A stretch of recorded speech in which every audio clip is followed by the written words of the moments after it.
तो आइए दोस्तों देखते हैं 2022 से सामाजिक विज्ञान का प्रैक्टिस सेट नंबर 1। तो देखो दोस्तों, पहला क्वेश्चन लिखा है कि संयुक्त राष्ट्र संघ की स्थापना कब हुई थी? बताइए दोस्तों। तो इसका आंसर हो जाएगा 1945। 24 अक्टूबर 1945 को इसकी स्थापना हुई थी। तो का नंबर सही है पहले का। दूसरा बताइएगा कि भारत में मताधिकार की आयु क्या है? तो इसका दोस्तों आंसर हो जाएगा 18 वर्ष। इसके बाद अगला क्वेश्चन है, स्वराज्य मेरा जन्म सिद्ध अधिकार है और इसे मैं लेकर रहूंगा, यह कथन किसका है? तो इसका आंसर दोस्तों हो जाएगा बाल गंगाधर तिलक। नेक्स्ट देखते हैं, चौथा क्वेश्चन दोस्तों दिया है कि प्रथम विश्व युद्ध का आरंभ कब हुआ था? तो दोस्तों इसका आंसर हो जाएगा 1914 में शुरू हुआ था और 1918 तक यानी 4 साल तक चला था। और दूसरा विश्व दोस्तों जानकारी के लिए बता दें कि 1939 से शुरू हुआ था और 1945 तक यानी 6 साल तक चला था। तो इसका आंसर हो जाएगा का नंबर 1914। और पांचवा क्वेश्चन दिया गया है कि संयुक्त राष्ट्र संघ का मुख्यालय कहाँ पर स्थित है? तो ये दोस्तों आंसर हो जाएगा आपका न्यूयॉर्क अर्थात यूएसए, संयुक्त राज्य अमेरिका की न्यूयॉर्क में। छठवां आंसर देखिए क्या आएगा इसका कि भारत छोड़ो आंदोलन किसने प्रारंभ किया था? अर्थात क्विट इंडिया मूवमेंट किसने स्टार्ट किया है? तो इसका आंसर दोस्तों हो जाएगा महात्मा गांधी ने, वो भी किया था 1942 में। नेक्स्ट देखते हैं। अब आ रहे हैं दोस्तों भूगोल के क्वेश्चन आपके सामने। पहला क्वेश्चन दिया है कि कर्तन दहन कृषि अर्थात पहले पेड़ों को काटिए फिर दहन में जलाइए तब कृषि करिए, इसका दूसरा नाम है झूम कृषि। इसी का दोस्तों तीसरा नाम है स्थानांतरित कृषि। कह रहे निम्न में से किस राज्य में पाई जाती है या फिर की जाती है? तो दोस्तों बता दें आपको, ये कृषि भारत के पूर्वोत्तर राज्य जो हैं 7 सेवन सिस्टर, आसाम, मिजोरम, त्रिपुरा, मेघालय, नागालैंड, इनमें होती है। तो देख लीजिए इसमें कौन सा पूर्वोत्तर स्टेट दिया है, यानी कि ईस्टर्न, ईस्ट और आपका नॉर्दर्न कौन सा स्टेट है? तो देखो मिजोरम दिया है, तो मिजोरम दोस्तों इसका आंसर सही हो जाएगा कि यहाँ पर झूम कृषि होती है। 16 नंबर दिया है कि निम्न में से कौन सा एक संभावी संसाधन है? संभावी यानी जिनकी आगे चल के भविष्य में संभावनाएं हैं कि इनसे भी हम ऊर्जा प्राप्त कर सकते हैं। तो दोस्तों देखिए, कोयला, पेट्रोलियम, बॉक्साइट, ये तो परंपरागत संसाधन है अर्थात पहले से ही हम परंपरागत रूप से प्रयोग करते आए हैं। पवन ऊर्जा एक ऐसा संसाधन है जिसकी भविष्य में संभावना है, तो इसका आंसर हो जाएगा पवन ऊर्जा। 17 नंबर दिया है कि मुंबई हाई प्रसिद्ध है, किस लिए प्रसिद्ध है? तो दोस्तों इसका आंसर हो जाएगा पेट्रोलियम के लिए। पेट्रोलियम भारत का यहीं से निकाला जाता है। 18 नंबर पे क्वेश्चन दिया है कि निम्न में से कौन सी फसल मोटे अनाज के अंतर्गत सम्मिलित की जाती है? तो दोस्तों देखिए दिए हैं चना, मूंगफली, ज्वार, मूंग। सही आंसर हो जाएगा ज्वार। अगला क्वेश्चन है 19 नंबर पे कि सामान्यतः किसी देश का विकास निम्न में से किस आधार पर निर्धारित किया जा सकता है? तो ऑप्शन है प्रति व्यक्ति आय, खा नंबर औसत साक्षरता स्तर, गा नंबर लोगों की स्वास्थ्य स्थिति, घा नंबर उपर्युक्त सभी। तो दोस्तों इसमें आंसर हो जाएगा उपर्युक्त सभी मापदंडों के आधार पर किसी भी देश का जो है विकास निर्धारित किया जाता है। 20 नंबर क्वेश्चन है कि निम्न में से किस आधार पर सार्वजनिक और निजी क्षेत्र विभाजित हैं? कैसे, यानी कि आप जानेंगे कि ये कोई प्राइवेट कंपनी है या लिमिटेड यानी सार्वजनिक है। तो इसका आंसर हो जाएगा आपका गा नंबर उद्यमों के स्वामित्व के आधार पर। स्वामित्व माने होता है हक, कि इसका में किसका हक है, कैसा हक है।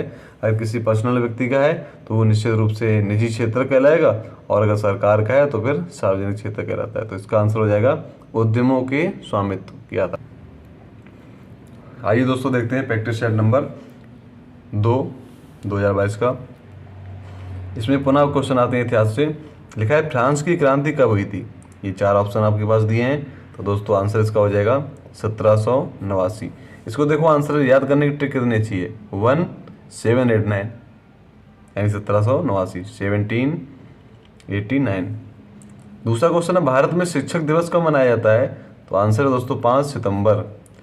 लेकिन अगर कहा जाए विश्व शिक्षक दिवस कब मनाया जाता है तो 1 महीना बढ़ा दो अर्थात 5 अक्टूबर को। तीसरा क्वेश्चन है भारत में राष्ट्रपिता कहकर किसको संबोधित किया जाता है? तो आंसर दोस्तों आप जाने गए होंगे, आंसर हो जाएगा महात्मा गांधी। और किसने कहा था इनको राष्ट्रपिता? सुभाष चंद्र बोस ने। चौथा क्वेश्चन है दोस्तों, संयुक्त राष्ट्र संघ का मुख्यालय कहाँ पर है? पुनः देखो क्वेश्चन ही पूछ लिया गया, कई बार पूछा जाता है ये। तो है इसका मुख्यालय अमेरिका के न्यूयॉर्क में, यानी यूएसए के न्यूयॉर्क शहर में है। और अगला क्वेश्चन देखते हैं कि भारतीय राष्ट्रीय कांग्रेस की स्थापना कब हुई थी? तो दोस्तों ये आंसर है आपका 1885 में भारतीय राष्ट्रीय कांग्रेस की स्थापना हुई है भारत में, और वो की थी ए.ओ. ह्यूम ने, जो कि स्कॉटलैंड के निवासी थे। और ए.ओ. ह्यूम को दोस्तों भारत में हर्मिट ऑफ शिमला कहते हैं, यानी शिमला में ये बाद में साधु बनकर रहने लगे थे। तो अगला क्वेश्चन देखते हैं कि निम्नलिखित संविधान भारत में कब लागू हुआ? अपना जो संविधान है कब लागू हुआ? तो देखो दोस्तों ये तारीखें दी हैं, तो आंसर आप जाने के होंगे 26 जनवरी।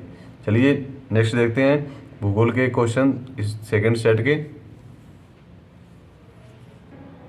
तो आइए दोस्तों देखते हैं इस सेकंड सेट के अब भूगोल यानी जियोग्राफी क्वेश्चन। पहला क्वेश्चन दिया है, निम्न में से कौन सी रोपड़ फसल है? अर्थात उसको हम सीधे बोते नहीं हैं, उसको रोपते हैं, यानी दोबारा काट के तैयार करके उसकी पौध लगाई जाती है।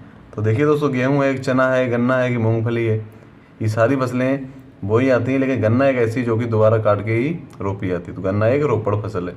16 नंबर पे दिया कि निम्न में से कौन सा संसाधन पुनः चक्रीय है? दोस्तों ये क्वेश्चन पहली बार जब पिछले साल आया तो बच्चों काफ़ी बता दें, लोग बच्चे कन्फ्यूजन में थे। तो पुनः चक्रीय अर्थ है कि उसको दोबारा यूज कर सकते हैं दोबारा से। तो इसमें दोस्तों होगा आपका लोहा। लोहा अगर जैसे ख़राब हो जाता है, कोई चीज़ टूट जाती है, तो उसको हम गला के दोबारा भट्टी में फिर कोई नई चीज़ बना देती हैं, इसलिए कैसा है? पुनः चक्रीय। 17 नंबर क्वेश्चन देखते हैं कि कोरबा प्रसिद्ध है। कोरबा शहर है एक, और ये किस लिए प्रसिद्ध है? तो दोस्तों इसका आंसर हो जाएगा कि कोरबा कोयले के लिए प्रसिद्ध है। अगला क्वेश्चन है 18 नंबर पे दिया इसमें कि निम्न में से कौन सी रेशेदार फसल है? अर्थात किससे रेशा यानी धागा प्राप्त होता है? कपास है, जूट है, या प्राकृतिक रेशम है, या इनमें से सभी? तो दोस्तों आप जान चुके होंगे कि इनमें से सभी, ये तीनों ही रेशेदार फसलें हैं। 19 नंबर पे दिया देखो कि निम्न पड़ोसी देशों में से मानव विकास के लिहाज से किस देश की स्थिति भारत से बेहतर है? अर्थात उसका मानव विकास सूचकांक भारत से अच्छा है। बांग्लादेश का, श्रीलंका का, नेपाल का, या पाकिस्तान का? तो आंसर दोस्तों हो जाएगा श्रीलंका का। अगला क्वेश्चन दोस्तों दिया है कि एक वस्तु का अधिकांशतः प्राकृतिक प्रक्रिया से उत्पादन सम्मिलित है, यानी प्राकृतिक रूप से किसी वस्तु का जब हम उत्पादन करते हैं तो वो बताइए किस क्षेत्र के तहत आता है? तो दोस्तों वो आता है प्राथमिक क्षेत्र के तहत। पहला इसका का नंबर सही है। चलिए दोस्तों तीसरा प्रैक्टिस सेट देखते हैं। इसके बाद दोस्तों देखते हैं 2022 का प्रैक्टिस सेट नंबर 3। पहला क्वेश्चन है कि ऑटोवान बिस्मार्क का संबंध किस देश से था? तो आंसर दोस्तों हो जाएगा इसका जर्मनी। अगला है कि निम्नलिखित में से किसे 1871 में जर्मनी का प्रथम सम्राट घोषित किया गया? तो ये दोस्तों आंसर 4 दिए हैं, तो आंसर आपका हो जाएगा विलियम प्रथम। तीसरा क्वेश्चन है कि 1789 में फ्रांस किस प्रकार का राज्य था? जब क्रांति नहीं हुई थी उसके पहले वो किस प्रकार का राज्य था? तो इसमें आंसर हो जाएगा आपका असीमित राजतंत्र। अगला क्वेश्चन है कि निम्नलिखित में से कौन सा देश केंद्रीय शक्तियों में सम्मिलित था? आपको मालूम होगा कि विश्व युद्ध में 2 ग्रुप बटे हुए थे, एक ध्रुवीय राष्ट्र और एक मित्र राष्ट्र। तो वही पूछ रहा है कि कौन सा देश केंद्रीय शक्ति में सम्मिलित था? तो दोस्तों इसका आंसर हो जाएगा जर्मनी। अगला क्वेश्चन है श्रीलंका में निम्न में से कौन सा बहुसंख्यक वर्ग है, यानी किस संप्रदाय के ज़्यादा लोग रहते हैं श्रीलंका में? तो दोस्तों इसका आंसर है सिंगली। छठवां क्वेश्चन है निम्न में से कौन सा राज्य भारत का संघीय राज्य नहीं है? ऑप्शन दिए हैं यूपी, महाराष्ट्र, पंजाब या दिल्ली। तो यूपी, महाराष्ट्र, पंजाब तो संघीय राज्य हैं, यानी संघ में आते हैं, और दिल्ली नहीं है, दिल्ली क्योंकि केंद्र शासित राज्य। अगला क्वेश्चन देखते हैं। अगला क्वेश्चन दोस्तों शुरू होते हैं भूगोल से, इसी प्रैक्टिस सेट 3 के, कि पंजाब में भूमि निम्नीकरण मतलब होता है भूमि की उर्वरता जो कम हो रही है, का निम्न में लिखित में से प्रमुख कारण क्या है?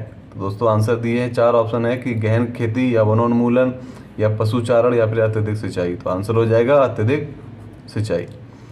16 नंबर में दिया है कि निम्न में से कौन सा एक व्यक्तिगत संसाधन नहीं है, यानी उस पर व्यक्तिगत कब्जा नहीं व्यक्ति कर सकता है? बागान, चरागाह या भूमि। दोस्तों ये तीनों व्यक्तिगत हो सकते हैं, लेकिन खनिज संसाधन अर्थात जहाँ से खनिज निकल रहे हैं ये हमेशा केंद्र या राज्य सरकार के ही अधीन होते हैं। तो इसका ऑप्शन हो जाएगा व्यक्तिगत संसाधन नहीं है, खनिज संसाधन का नंबर। अगला क्वेश्चन दिया है कि निम्नलिखित में से कपास की खेती के लिए कौन सी मिट्टी उत्तम है। तो आप जानते होंगे कि कपास यानी काली मिट्टी, इसका ऑप्शन हो जाएगा गा नंबर सही। अगला क्वेश्चन है 18 नंबर कि हेमेटाइट का संबंध किस खनिज से है। तो आप जानते होंगे दोस्तों हेमेटाइट, लिमोनाइट, सिडेराइट और ये दोस्तों किसके है खनिज, अयस्क होते हैं, ये अयस्क होते हैं लौह के यानी लोहे के। तो हेमेटाइट लोहे का अयस्क है। अगला क्वेश्चन दिया है कि मानव विकास रिपोर्ट 2018 में भारत को कौन सा स्थान प्राप्त हुआ था। तो दोस्तों 18 की बात करें तो भारत उस समय था 130 नंबर पे, घा इसका सही है। तो इस प्रैक्टिस सेट का अंतिम क्वेश्चन है कि एग मार्क किन वस्तुओं के लिए प्रमाणिक चिन्ह है, यानी एग मार्क किन वस्तुओं पर लिखा होता है, उपभोग की वस्तु, सेवा वस्तु, खाद्य पदार्थ या इलेक्ट्रॉनिक वस्तु। तो इसका दोस्तों आंसर हो जाएगा खाद्य पदार्थ। अब आता है दोस्तों प्रैक्टिस सेट नंबर 4 और उसमें इस प्रकार आते हैं इतिहास के बहुविकल्पी प्रश्न कि जर्मनी के एकीकरण में मुख्य भूमिका किसकी थी। तो दोस्तों बताइए ऑप्शन, जियोसेपी गैरिबाल्डी या नेपोलियन या ऑटो वान बिस्मार्क या फिर विलियम प्रथम। आंसर हो जाएगा गा नंबर ऑटो वान बिस्मार्क। दूसरा दिया नेपोलियन की पराजय कब हुई थी। 4 ऑप्शन दिए हैं 1814, 1815, 1816, 1817। सही ऑप्शन है 1815 और इसको सेंट हेलेना ले जाया गया था बंदी बनाकर अंग्रेजों के द्वारा। अगला देखो दोस्तों क्वेश्चन आता है कि राष्ट्रवाद का प्रारंभ सर्वप्रथम किस देश में हुआ था। तो इसका दोस्तों आंसर हो जाएगा कि राष्ट्रवाद का प्रारंभ फ्रांस में हुआ। अगला क्वेश्चन है कि आर्थिक महामंदी का प्रारंभ कब हुआ। तो इसका हुआ है 1929 में अमेरिका से। अगला क्वेश्चन है कि निम्नलिखित में से कौन सा संघीय सूची का विषय है। बताइए कौन सा है, रक्षा है, कृषि है, व्यापार है या शिक्षा है। संघ सूची का कह रहा है तो उसमें आ जाएगा रक्षा। 6वां क्वेश्चन दिया है कि बेल्जियम की सामुदायिक सरकार में निम्नलिखित में से किसके मध्य सत्ता में साझेदारी होती है। देखिए दोस्तों 4 ऑप्शन दिए हैं, तो इन 4 ऑप्शनों में हो जाएगा पहला वाला सही है कि विभिन्न सामाजिक समूहों के मध्य जो है सत्ता की साझेदारी होती है, कहाँ पर, बेल्जियम में। इसके बाद देखते हैं इसी प्रैक्टिस सेट 4 के भूगोल के प्रश्न कि निम्न में से कौन से प्रदेश में सीढ़ीदार खेती की जाती है। तो सीढ़ीदार को ही दोस्तों कहते हैं सोपान खेती, हमेशा पर्वतीय एरिया में होती है। तो देख लीजिए पर्वतीय एरिया का कौन सा राज्य है और ऑप्शन इसका सही हो जाएगा उत्तराखंड, घ नंबर। निम्न में से किसको कृषि क्षेत्र कहते हैं। तो वो तो आप जानते होंगे कि प्राथमिक क्षेत्र को। निम्न में से किसकी अधिक मात्रा जलोढ़ मिट्टी में पाई जाती है, पोटास की या चूना की या फास्फोरस की या इनमें से सभी। तो दोस्तों ये सभी तत्व जलोढ़ मिट्टी में अधिकतर पाए जाते हैं, इसलिए इसका ऑप्शन हो जाएगा घा, इनमें से सभी। 18 नंबर दोस्तों क्वेश्चन दिया है कि एंथ्रेसाइट का संबंध किस खनिज से है। तो दोस्तों आप जान ही गए होंगे कि एंथ्रेसाइट ना तो तांबे का अयस्क है, ना सोने का है, ना बॉक्साइट का है, ये है कोयले का प्रकार एंथ्रेसाइट, और ये सबसे उत्तम प्रकार का कोयला माना जाता है। एंथ्रेसाइट, सेकेंड होता है बिटुमिनस, तीसरा होता है लिग्नाइट और फोर्थ क्वालिटी का होता है पीट। अगला क्वेश्चन है भारत में कितने प्रतिशत लोग अनौपचारिक स्रोतों से ऋण प्राप्त करते हैं। अनौपचारिक माने आपस में लेते हैं पैसे, बैंकिंग से नहीं लेते हैं। तो उसका ऑप्शन हो जाएगा गा नंबर 85% लोग अनौपचारिक स्रोतों से ऋण प्राप्त करते हैं।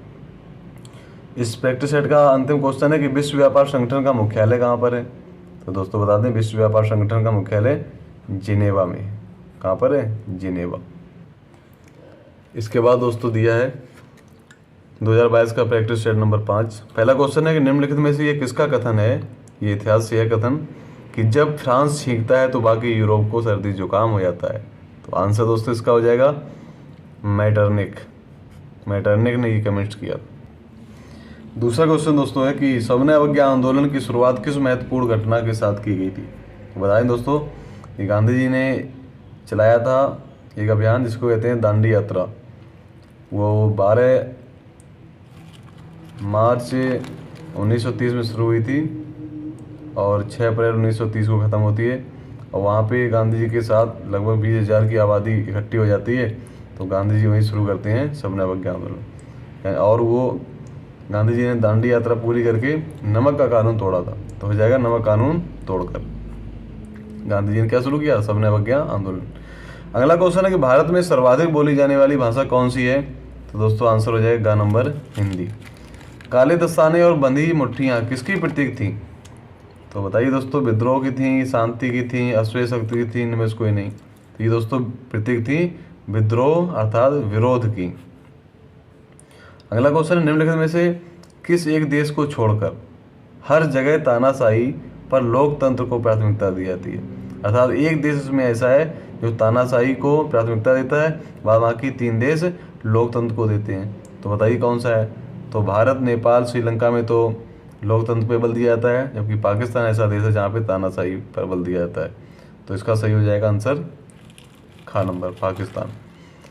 अगला क्वेश्चन है कि लोकतांत्रिक व्यवस्था की राजनीतिक और सामाजिक असमानताओं के बारे में किए गए अध्ययन बताते हैं कि, देखिए कौन सा ऑप्शन सही होगा, कि तानाशाही लोकतंत्र से बेहतर है, या फिर तानाशाही में असमानताएं नहीं होती, या फिर लोकतांत्रिक व्यवस्थाओं में असमानताएं बनी रहती हैं, या फिर लोकतंत्र और विकास साथ साथ चलते हैं। तो दोस्तों आंसर यही हो जाएगा लोकतंत्र व्यवस्था की राजनीतिक और सामाजिक असमानताओं के बारे में, कि लोकतंत्र और विकास साथ साथ चलते हैं। इसके बाद अगला क्वेश्चन दोस्तों भूगोल से आता है कि चाय की खेती के लिए निम्न में से कौन सी मिट्टी उपयुक्त होती है? लाल मिट्टी, पर्वतीय मिट्टी, लैटेराइट मिट्टी या जलोढ़ मिट्टी? तो दोस्तों आंसर हो जाएगा पर्वतीय मिट्टी। अगला क्वेश्चन दिया है कि निम्न में से किस राज्य में सीढ़ीदार खेती की जाती है? देखो दोस्तों 2-3 बार रिपीट हो चुका है, उत्तराखंड। यानी काफ़ी मोस्ट क्वेश्चन है, तभी हर प्रैक्टिस सेट में दिया गया है, हर साल आता है। अगला है कि पश्चिमी रेलवे का मुख्यालय कहाँ स्थित है? तो दोस्तों आंसर हो जाएगा पश्चिमी रेलवे का न दिल्ली में, न कोलकाता, न अमृतसर। इसका आंसर है ग नंबर मुंबई। निम्नलिखित में से कौन सा विकसित देश है? ब्राजील, भारत, फ्रांस या बांग्लादेश? तो आंसर हो जाएगा ब्राजील। अगला क्वेश्चन है कि भारत में जीविका का प्रमुख स्रोत क्या है? उद्योग है, व्यवसाय है, कृषि है, या इनमें से कोई नहीं? तो आंसर है ख नंबर कृषि। अंतिम क्वेश्चन है दोस्तों इस प्रैक्टिस सेट का 5वें का, कि भारतीय रिजर्व बैंक की स्थापना कब की गई थी? तो बता दें 1935 में हुई थी, 5 करोड़ रुपए के साथ में। अब आता है दोस्तों प्रैक्टिस सेट नंबर 6। लिखा है इतिहास के क्वेश्चन में पहला क्वेश्चन आता है कि जूसेपी मैत्सनी द्वारा स्थापित गुप्त संगठन कौन था? तो ये था इसका यंग इटली। इसके बाद है फ्रांस की क्रांति कब हुई थी? तो दोस्तों ऑप्शन हो जाएगा इसका 1789, ख नंबर। अगला है कि हिंद स्वराज नामक पुस्तक के लेखक कौन थे? तो बताइए दोस्तों, ये 4 ऑप्शन दिए हैं। पटेल साहब थे, या बाल गंगाधर तिलक थे, या सुभाष चंद्र बोस थे, या फिर महात्मा गांधी? तो आंसर हो जाएगा हिंद स्वराज पुस्तक के लेखक महात्मा गांधी थे। फिर देखो रिपीट हो गया देखो दोस्तों क्वेश्चन, ये विश्व युद्ध से जरूर आता है। या तो पूछेगा प्रथम द्वितीय विश्व युद्ध में कौन कब हुआ था, या तो पूछ देगा कि ये देश बताइए मित्र राष्ट्र में था या धुरी राष्ट्र में। तो प्रथम विश्व युद्ध का प्रारंभ हुआ था 1914 में, जो कि 4 साल चला, 1918 तक। समवर्ती सूची से संबंधित विषय नहीं है, यानी समवर्ती सूची में नहीं आता, यानी जिसपे केंद्र और राज्य दोनों नियम बनाते हैं। शिक्षा दोनों में आती है, केंद्र सूची समवर्ती सूची में भी, और ये उसमें संघ सूची में भी और राज्य सूची में। उत्तराधिकार भी आता है, वन भी आते हैं। विदेशी मामले सिर्फ संघ सूची में आते हैं। तो इसका आंसर हो जाएगा विदेशी मामले। अगला है कि संविधान के अनुसार भारत की राजभाषा क्या है? तो लिखा है राजभाषा कौन है भारत की? हिंदी। अगला क्वेश्चन, अब इस छठे सेट के भूगोल के क्वेश्चन देखते हैं कि निम्न में से कौन सा खनिज आधारभूत है, यानी उसी पर सब डिपेंड होता है। तो दोस्तों बता दें, ना तो मैग्नीज है, ना अभ्रक, ना तांबा, ये है लौह एस्क। यानी कुछ भी आप बनाओगे, मकान बनाओगे, बिल्डिंग बनाओगे, कंपनी बनाओगे, उनकी कलपुर्जे बनाओगे, सारे लोहे से ही बनते हैं, इसलिए लौह खनिज को आधारभूत खनिज कहा जाता है। 15 का गा सही है। अगला है कि निम्नलिखित में कौन सा ऊर्जा का परंपरागत स्रोत नहीं है, अर्थात परंपरा से हमारे पूर्वज उसका यूज करते नहीं आए हैं, वो नया खोजा गया है। कह रहे कौन परंपरागत ऊर्जा का स्रोत है, पूछ रहे हैं, यानी कि जो हमारे पूर्वजों ने यूज किया है पहले से ही। तो सौर ऊर्जा तो नया खोजा गया है, पवन ऊर्जा भी बाद में बनी है, ज्वारीय ऊर्जा भी बाद में बनी है, और कोयला एक परंपरागत ऊर्जा का स्रोत है, ये जो बहुत पहले से ही परंपरागत रूप से हम इसको उपयोग करते आए हैं। अगला है कि विश्व व्यापार संगठन की स्थापना निम्न में से किस वर्ष में की गई थी? तो दोस्तों बता दें, इसकी स्थापना की गई है विश्व व्यापार संगठन अर्थात वर्ल्ड ट्रेड ऑर्गेनाइजेशन WTO 1995 में। अगला क्वेश्चन है कि भारत में वायु परिवहन का राष्ट्रीयकरण कब किया गया था? तो इसका दोस्तों आंसर हो जाएगा ना तो 50 है, ना 60, ना 98, इसका है 1953। इसके बाद अगला क्वेश्चन आता है कि निम्नलिखित में से इस्पात बनाने में किस खनिज का प्रयोग किया जाता है? बताइए कौन सा सही होगा, अभ्रक या तांबा या बॉक्साइट या मैग्नीज। तो इस्पात बनाने में मैग्नीज का प्रयोग किया जाता है, खा नंबर सही है। अगला क्वेश्चन दिया है और लास्ट क्वेश्चन है इस प्रैक्टिस सेट 6वें का कि निम्नलिखित में भारत प्रमुख रूप से किसका आयात करता है, यानी इम्पोर्ट खरीदता है? चाय नहीं, जूट का सामान नहीं, खाद्यान्न नहीं, कच्चा पेट्रोलियम इसको मंगाना पड़ता है, यानी ये भारत में पर्याप्त मात्रा में उपलब्ध नहीं है। तो इसका आंसर हो जाएगा भारत आयात करता है कच्चा पेट्रोलियम, घ नंबर। और ये है दोस्तों आपका 2022 का प्रैक्टिस सेट नंबर 7 एवं लास्ट। तो देखिए ऐतिहासिक क्वेश्चन में पहला दिया है कि फिर से रिपीट हुआ है कि फ्रांसीसी क्रांति का आरंभ किस वर्ष हुआ था? तो दोस्तों इसका आंसर हो जाएगा 1789। यहाँ पे गलत छपा हुआ था प्रिंटेड, तो मैंने लिखा है 1789 में फ्रांसीसी क्रांति का प्रारंभ हुआ था। अगला दिया है कि जर्मन संस्कृत में वोक्सजिस्ट का असर क्या है? दोस्तों लिखे हैं 4 ऑप्शन, संसद या आम जनता, संविधान या राष्ट्र। तो इसमें का सही हो जाएगा वोक्सजिस्ट, मतलब जर्मन संस्कृत में होता है राष्ट्र। अगला क्वेश्चन है कि संसदीय प्रजातंत्र की स्थापना किस देश में सर्वप्रथम हुई है? तो ये दोस्तों ये खा नंबर इंग्लैंड में। चौरी चौरा कांड किस वर्ष घटित हुआ था? ये दोस्तों हुआ था 1922 में गोरखपुर में, जहाँ पे करीब 20 या 22 पुलिसकर्मियों को चौकी में बंद करके आग लगा दी गई थी। अगला क्वेश्चन दिया है कि निम्न में से क्या राज्य सूची का विषय नहीं है? यानी पुलिस भी है, कृषि भी है, सिंचाई भी है, मुद्रा नहीं है। मुद्रा संघ सूची का है, तो घास ही हो जाएगा मुद्रा। अगला है कि भारतीय संघ में अवशिष्ट शक्तियाँ किसको प्राप्त होती हैं, राज्य को या संघ को? तो दोस्तों आंसर हो जाएगा संघ को, खा नंबर। इसके बाद देखते हैं भूगोल के क्वेश्चंस को। लिखा है कि किसी देश के विकास को निर्धारित करने का आधार क्या है? ये देखो फिर से रिपीट हुआ है। स्वास्थ्य, शिक्षा स्तर, प्रति व्यक्ति आय, व्यक्तियों का साक्षरता स्तर या इनमें से सभी? तो हो जाएगा इनमें से सभी। अगला क्वेश्चन दिया है कि सेवा क्षेत्र निम्नलिखित में से किस क्षेत्र में सम्मिलित किया जाता है? तो दोस्तों बता दें प्राथमिक आता है आपका कृषि क्षेत्र, जिसको उत्पादन क्षेत्र भी कहते हैं। दूसरा आता है द्वितीयक क्षेत्र को हम विनिर्माण क्षेत्र कहते हैं। तृतीयक होता है आपका सेवा क्षेत्र। तो इसका आंसर हो जाएगा तृतीयक क्षेत्र को सेवा क्षेत्र कहते हैं, गा नंबर। अगला है निम्नलिखित में कौन सा ग्रामीण क्षेत्र में विकास का लक्ष्य है? उनमें नियमित कार्य होने चाहिए, या उपज की कीमत भी उनको अच्छी मिलनी चाहिए, या फिर बेहतर मजदूरी, या इनमें से सभी? तो दोस्तों हो जाएगा आंसर इनमें से सभी। अगला है बांधों को, जो बांध होते हैं डैम, उनको और क्या कहा जाता है? तो इसका आंसर हो जाएगा का नंबर बहुउद्देशीय परियोजनाएं, यानी मल्टीपर्पज प्रोजेक्ट भी कहते हैं उनको। अगला क्वेश्चन है कि दो राज्यों के बीच वस्तुओं का आदान प्रदान किस व्यापार के अंतर्गत आता है या क्या कहलाता है? तो इसका दोस्तों आंसर हो जाएगा राष्ट्रीय व्यापार। और जब दो देशों के बीच होता है तो दोस्तों वो हो जाता है अंतरराष्ट्रीय व्यापार। अंतिम क्वेश्चन दोस्तों है इस वीडियो का कि निम्नलिखित में से परिवहन का कौन सा साधन अति दुर्गम स्थानों के लिए अत्यंत आवश्यक है? यानी ऐसी जगह पहुंचाता है जहां पे साधारण वाहन नहीं पहुंचा पाते हैं। तो दोस्तों आप जाने गए होंगे, हो जाएगा वायु परिवहन। तो दोस्तों आज ही हमारा समाप्त होता है। 20 क्वेश्चन इसी से आपको मिलेंगे सामाजिक विषय में। तो दोस्तों 2022 का प्रैक्टिस सेट मैंने आपके साथों हल कर दिए हैं। अब इसके बाद नेक्स्ट वीडियो में आपको मिलेंगे 2021 के। दोस्तों अगर आपको वीडियो पसंद आए तो लाइक, सब्सक्राइब एवं शेयर जरूर करिएगा। नमस्कार।